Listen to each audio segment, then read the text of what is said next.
Hello, and welcome back to Dollar Tree Tactical. Today's video,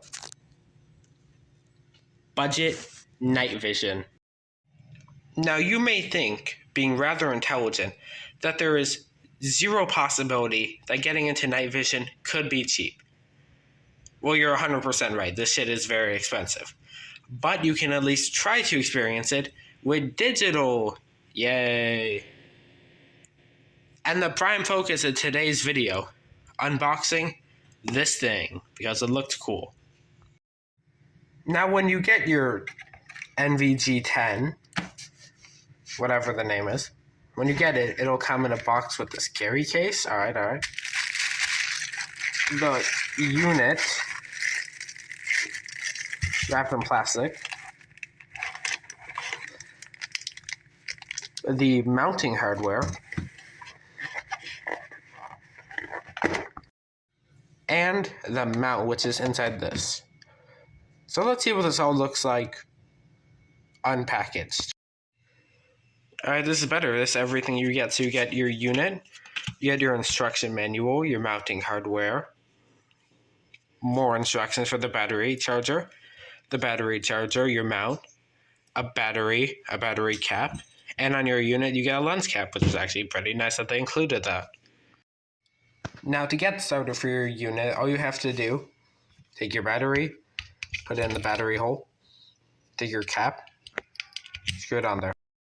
Now the part that you're all wondering probably is that, will this fit on my helmet, bump or real? If you have a real helmet, I don't know why you're buying digital shit, get money. But yes, it will. It comes with this NVG night shroud mount, which is actually it's actually better than I thought it would be. I'm surprised for once. But before you can do that, you have to go ahead. You have to take this mounting screw, this mounting part that they came, and you have to screw that directly on the top with the 6 included screws that they give you. I'll just not film that part because it'll take way too long.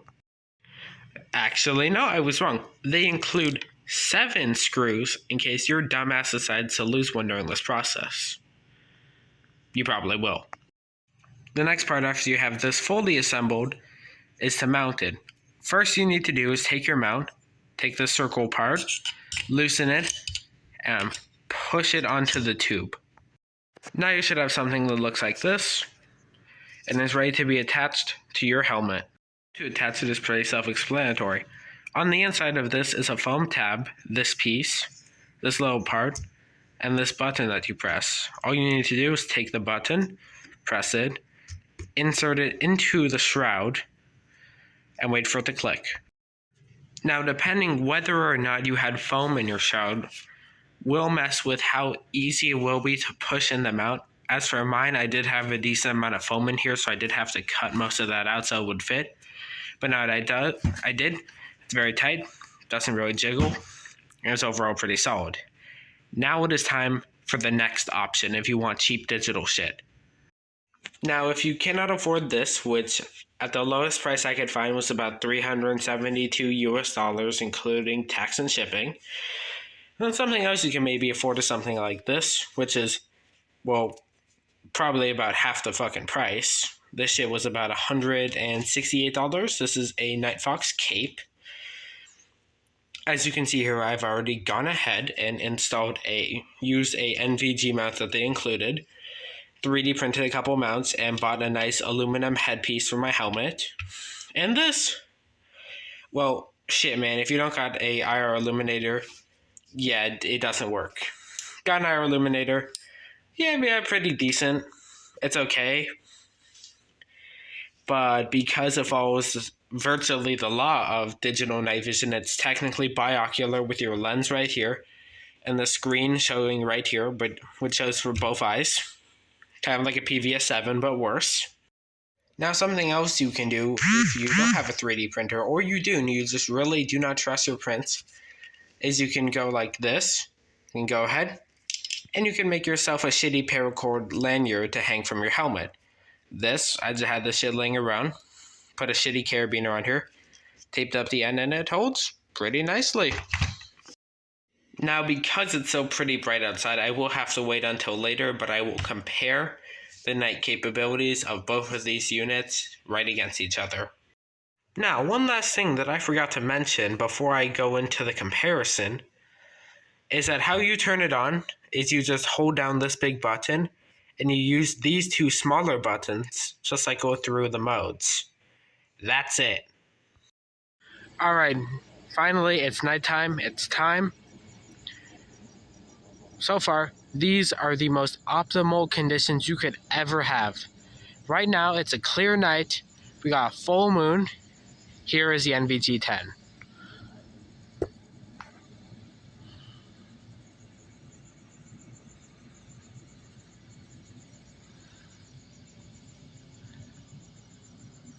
As you can see, that moon is blindingly bright. And this is with no IR illumination. As we can see, that's pretty good, Now it's time for the competitor. It's time for the Nightfox Cape. I mean, like, it's okay, but like, can you really see anything? Not really, just the moon. In fact, to even give this unit a fighting chance, here is the Nightfox Cape on max IR. That is it, that is max IR. That doesn't even come close. Now it's time for the final part of the video, pros and cons of each. So, pros of having a Nightfox Cape. If this is your first step into night vision world, well, I mean, like, you could have done worse. Some pros are, well, it's cheap, about $168, and it's 1x. You can actually mount it on a helmet and not die. Cons, well, it's big, it's bulky. It does not come with a mount. You have to kind of assemble that yourself out of whatever you can. And it just doesn't really pick up IR that good. Pros and cons of the NVG 10. Well,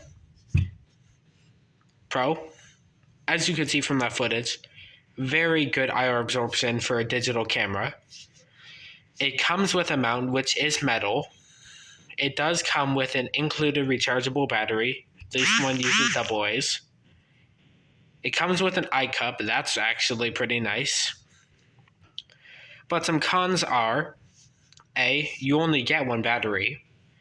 And it uses these big rechargeable 1860s, so if you only have one, well, then you're kind of screwed.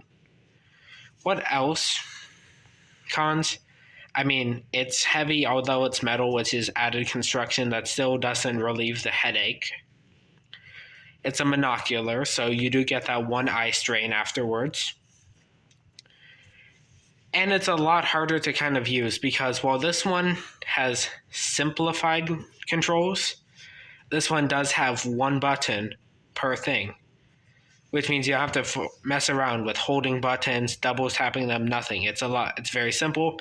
It's meant for kids, which it probably was. In conclusion, buy this shit, save up like the extra $200. It's worth it. Thank you all for watching. Tune in here next time on Dollar Tree Tactical to see even more crazy bullshit. Next week's video, budget chest rigs.